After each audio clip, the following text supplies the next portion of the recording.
Hey Fred, I wish I was outside taking a walk, but I'm in my room. It's late at night.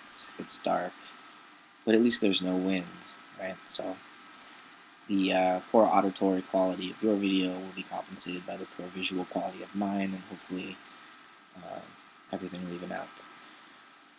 Actually, I'd like to do more than even out. I think I don't disagree. I think you're right. Consciousness and life as categories are very um, nebulous. They're concepts or categories that can only be defined um, paradigmatically or in terms of the concepts which orbit around them. And it's a very fuzzy, illogical, almost irrational way to relate concepts to one another when they're, as you call them, radial rather than classical concepts or categories. But if we're going to pick on life and consciousness as categories, I think we also have to bring up matter. You didn't really talk about matter, but I think it's just as easily um, one of those terms or categories that you can begin to talk about in a very abstract way and forget that you don't even really know what it is in itself. How how would we define matter? I mean, everything that there is made of it, right? It sort of is the ultimate category for modern scientific perspective. But what is it really? If you're going to define it as everything that there is, it kind of begins to become nothing but an abstraction. It applies to everything. And this need to have categories which can be defined by their um, this criteria of necessity and sufficiency. Um,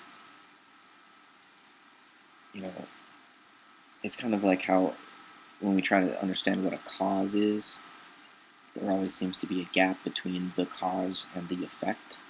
There's always a gap in a similar way between necessity and sufficiency. So because of this gap, and it's a gap in our experience. When we think abstractly, cause and effect can follow one another immediately. They can follow one another necessarily and sufficiently, so that we could have a concept like the number three, which is quite definitive, quite necessary. There's nothing left open to chance or interpretation. You know, if it's three, it's three. It's not four. It's not two. It's not 3.12. It's very definitive. Consciousness, on the other hand, life, matter, these concepts are more difficult to deal with because they're not just logical. They refer to what is actual. But I think as words, they're very descriptive. We know what we mean by matter. I'm going to venture to define matter, life, and consciousness. Matter is that which is caused, right? Matter is that which is caused. Life is that which is cause and effect of itself. Consciousness is that which knows it is cause and effect of itself. So, I'm building on this idea of causality. Matter is that which is caused. This isn't to reduce cause, or causality, or reason, the reason for things, to matter. Because if matter is that which is caused, there's a cause it's not separate from matter. But I think, when you read the Timaeus, it's kind of obscure. This Plato's dialogue about the creation of the universe. It's kind of not made exactly clear whether or not the creator met some material that was already there waiting to be shaped. So it's as if there was a cause, an eternal form, which was, or a divine intelligence, which met a collection of stuff or a substance of some kind and shaped it. So when we say that matter is that which is caused, that's to say that there was a divine intelligence that then shaped the material stuff is to really over anthropomorphize the situation. But how else are we to define matter? I think matter is actually a very theological term, it turns out. Um, because, I'm wondering, Fred, if you have another definition for it, that's fine. But when I define or think about the definition of matter, the best I can come up with, and granted it's abstract, but the best I can come up with is matter is that which is caused. And so it seems inherently theological. Life and consciousness are, granted they're very nebulous terms themselves, but where else do we start? We're dealing with language, even though when we talk about something like consciousness, we take for granted that language is somehow mixed up with it. When we talk about life, we pretend like it's not. But then again, what is DNA really but a cellular language?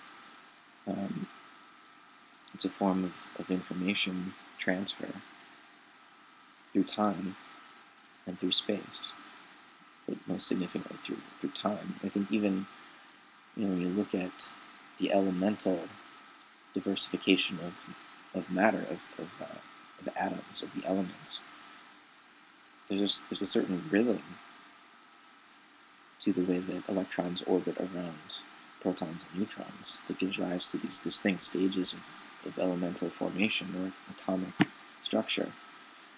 And there's a sort of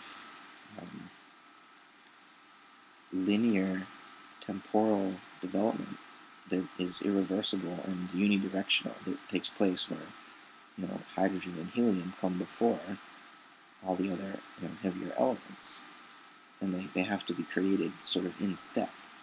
And in a similar way with DNA and life, you get this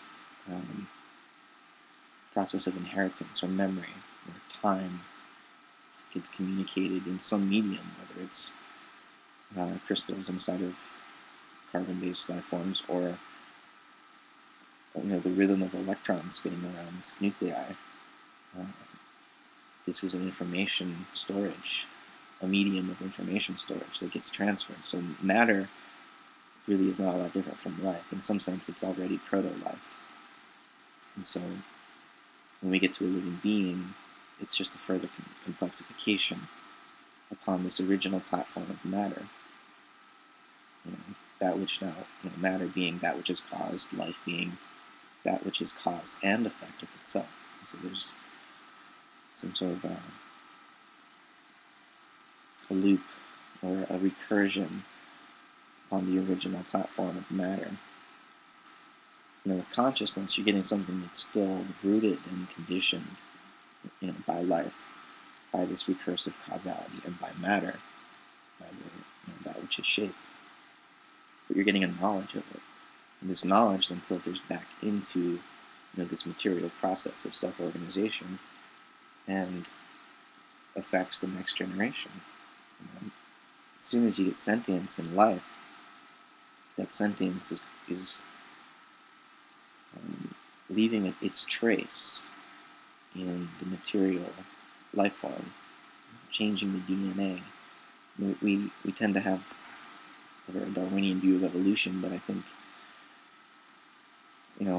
there's reason as a philosopher of biology. There's empirical reason to hold out the possibility for a sort of Lamarckian inheritance, or an epigenetic inheritance that isn't divorced from psyche or intention, but that there is a relationship between mind and molecule. I think it's becoming more clear that this is the case. And that's a claim that will probably require further articulation and exchange. I think I have support for that statement, that there is a sort of psychosomatic link, and that it's not necessarily unidirectional from the body up, but from matter to mind. I think mind also recursively affects matter. But all that is just to say that I think there are coherent, rational, even stories that we can tell about these categories of life and consciousness and matter but they all sort of require one another. You can't have causes without effects, and somehow cause and effect have to be synthesized. So you've got like matter as the thesis, life as the antithesis, and consciousness as the synthesis.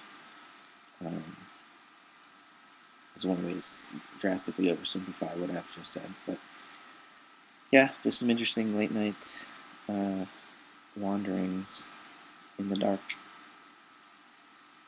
Let me know if it made any sense. Take it easy.